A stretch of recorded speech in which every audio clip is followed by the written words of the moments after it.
Out of the Attic on 91 FM has all of your favorite old-time songs in one place. Hear music from Frank Sinatra, Bing Crosby, Dinah Shore, and many more. Join Nathan Randall from 6 to 8 p.m. for an evening drive down memory lane, only on 91 FM. Speaking of that, he wrote some songs, and you mentioned that there's about 70 that have been published. What are some of the, I've seen them called lost songs, and have they ever been recorded by other artists? Yeah, the lost songs of the Big Bopper, yes, some they have been to be copywritten, and we were just, I wish I could mention a name and throw a name around here, as a matter of fact, because my representative, I hate to say my attorney, but that's what he is, he's an attorney, and he's not mine, I take that back, he belongs to everybody. He had lunch yesterday with a big-time producer who produces someone many of you, I mean, your fans would know who, and he's interested in and got a few big-name people that he would like to see record these tunes. And he has, he has direct contact with these people and produce these people. So we have his interest, and that just happened yesterday.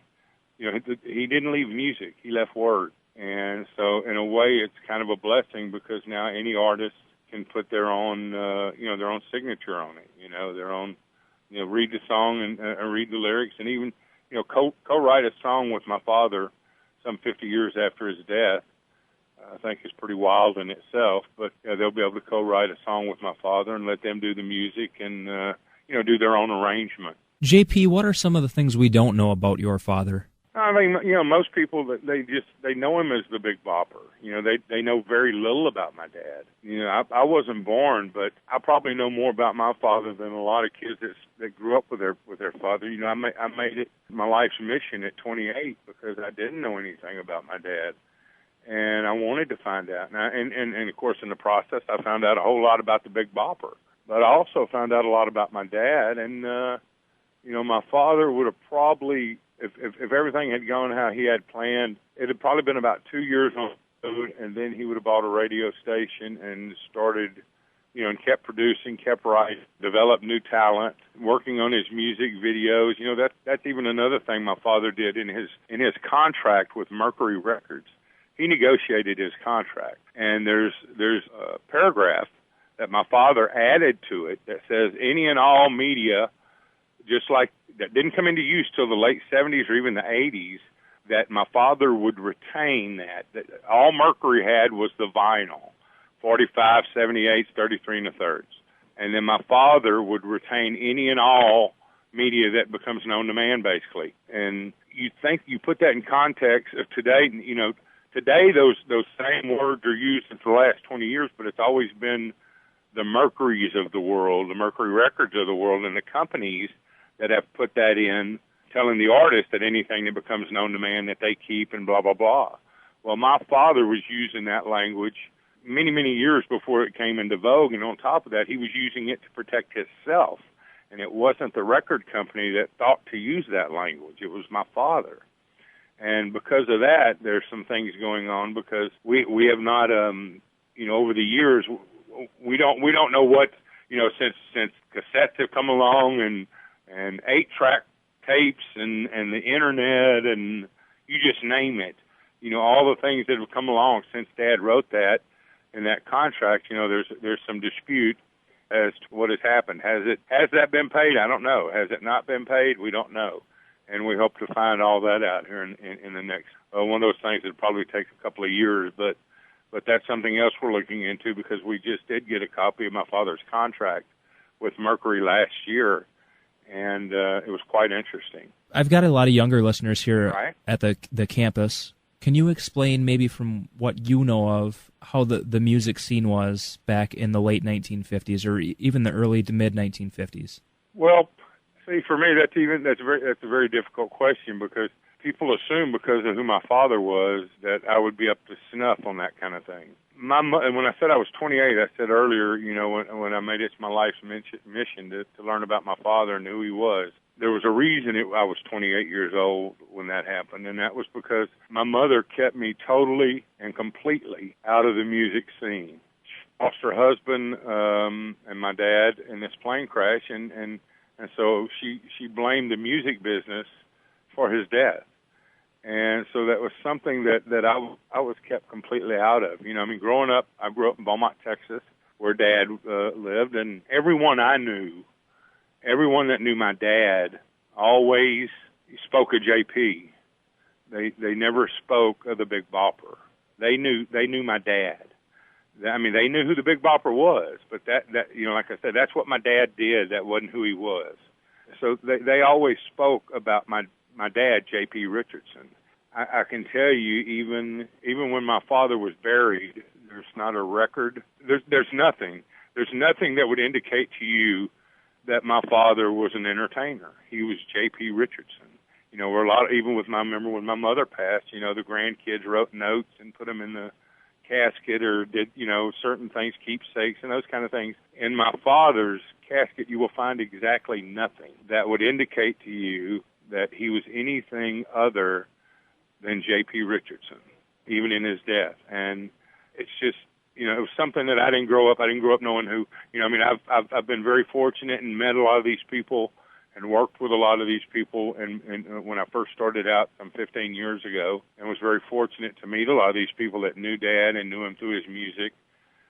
But as far as what it was like and that kind of thing, you know, well, at the Surf Ballroom, were you there, I guess, when Marshall Lytle. Right.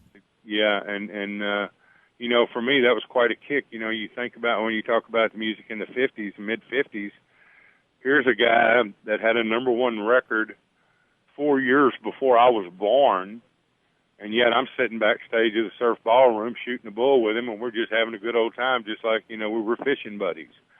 And to me, that, you know, those are some of the cool things that happen in my life. You know, I didn't grow up with a silver spoon in my mouth. I didn't grow up anywhere around the music business. I knew nothing about it. And so I'm kind of like one of the people that I feel like I'm just a regular old guy that gets to get on the wrong side of the ropes, as I say, just like a golf tournament. For some reason, I'm on the inside of the ropes when I really should be on the outside of the ropes. So, you know, just like a kid in a candy store, I get to meet some of the great names of you know, of our history, of rock history, and just history in general, and just to hang out with some of these people, and just to find out they're just like you and I. They, you know, I'm sure they, you know, they had their times where they couldn't give all their time to people, but now they're just. I think a lot of them are just so happy that people remember them. And love to talk about the good old days, and like I say, and I'm sure you did plenty of that at the Surf with the folks that were there. But those are one of the, you know, those are some of the things that I get a big kick out of. And actually, last semester I had a chance to talk with Marshall, and when I was up at the Surf, I've got a YouTube page that I throw my stuff up on. He recognized me from the interview that I put on there, and I was back behind stage talking with him a little bit, and you know. Exactly like you were saying, just the history, and you know, one of the nicest guys. It just seems like you're talking with a friend. Man, I know, but you're touching history, right? You know? I mean, you really. I mean, you know, when you put it in perspective, it's. I mean, to me, it's philosophical or anything, but it's heavy. I mean, you know, you're talking about the very first rock and roll song and the #1 record. You know, to me, it just doesn't get any better than that. You know, I've worked with Mr. Dick Clark, and God bless him. I love him, and he's obviously a huge part of the history. But you're talking about the guy that had to, you know, before Dick Clark thought about this. Right, the first rock and roll. Or however he got involved. You're talking about a bunch of guys that just got together and said, hey, let's do this. And then, damn, if they didn't have a #1 record and the first rock and roll song, and, you know, and here you are sitting there and just, and, you know, I think what I loved most about him, I didn't realize his hat he was wearing. You know, he was wearing that visor. Right. Marshall was. And then at the end of his show, when he went to tip his hat, see, I didn't realize it was one of those hats that was fake hair on top.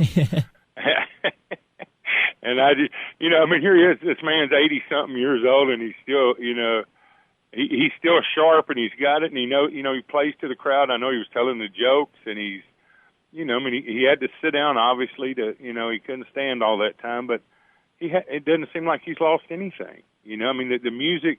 He might sit back there. I'll tell you, and I know he wouldn't mind.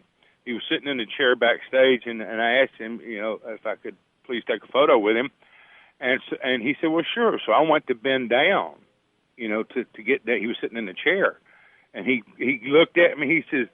He said, damn it, he said, I'm crippled. He said, I ain't dead, you know.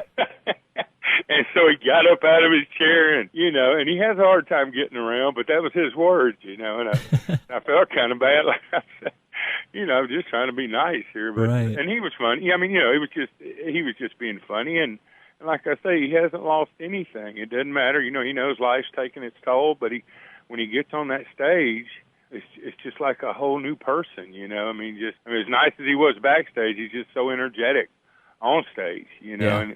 And it's like it all comes back. And you got to remember, 1955.